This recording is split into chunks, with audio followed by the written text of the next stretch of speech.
This is really cool because they're going to be walking in the Cultura on the catwalk, and the designer behind it is Jax Filipinos board member Agnes Lopez. And this is a vibrant showcase. I mean, the colors are just so beautiful, traditional patterns and that kind of thing. So how would you describe some of the styles that we're going to be seeing here today? So a lot of these designs are from actual designers in the Philippines.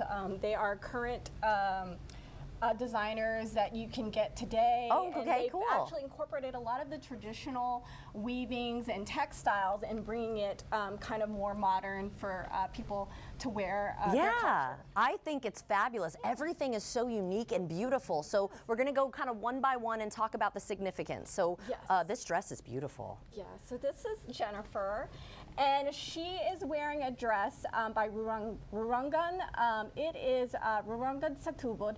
It's actually made of tapina, which is a combination of silk and piña, which pineapple fibers. Oh, what? And That's cool. Yeah, this actual designer, it's a weaving community in Puerto Princesa, the island of Palawan in the Philippines. So this designer has basically helps train people in this village and help have them have a sustainable life, and also make beautiful, intricate clothing. It is beautiful. Thank you so much for showing that off for today. And who do we have here? I love that we've got the men and the women represented. Yes, Jericho. Jericho is wearing a modern barong by Randolph, who's a very well-known designer in the Philippines.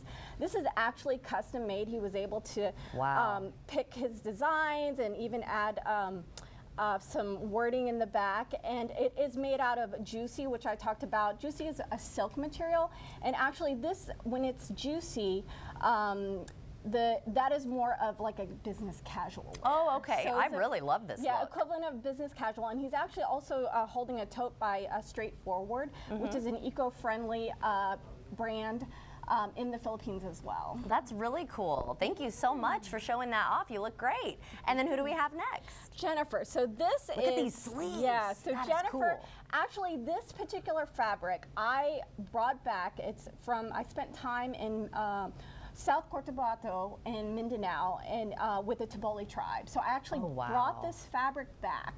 And I had a local Jacksonville designer, Edison Hayes of Urban Tailored, make this pant set for me.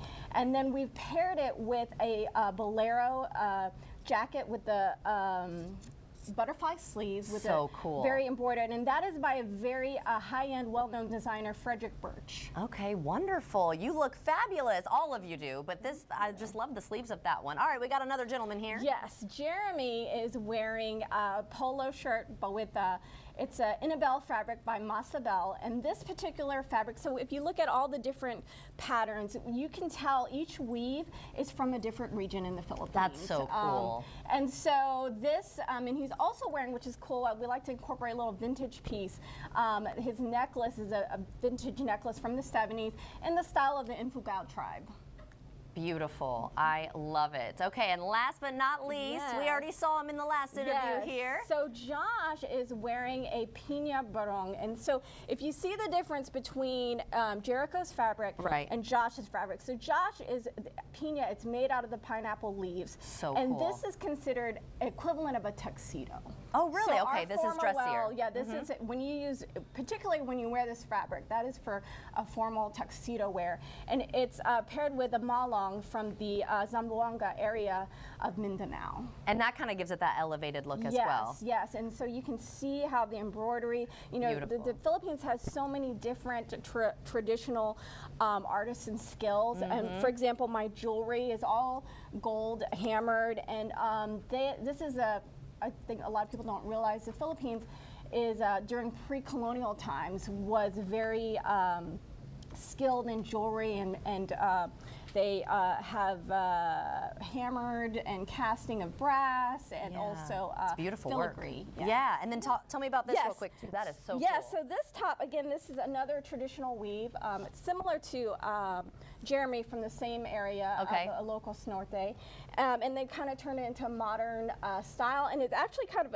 a backwards, the way they create these sleeves, which is kind of cool. Oh yeah, the sleeves are very similar to hers so too, it's kind of reversed, so it's able to bring it into a more modern, unique style, and it's by CNC another designer in the Philippines, which they're all on Instagram. You can check Okay. it out. Just wanted to let Awesome. people, especially the new generation, how you can incorporate your culture in everyday style. Yes, and of course you can see it all this weekend at RAM, right? Saturday. Thank you all so much for joining us. You look fabulous, and this was such a cool thing to learn a little bit more about the culture as well. So thank you, Agnes, for that.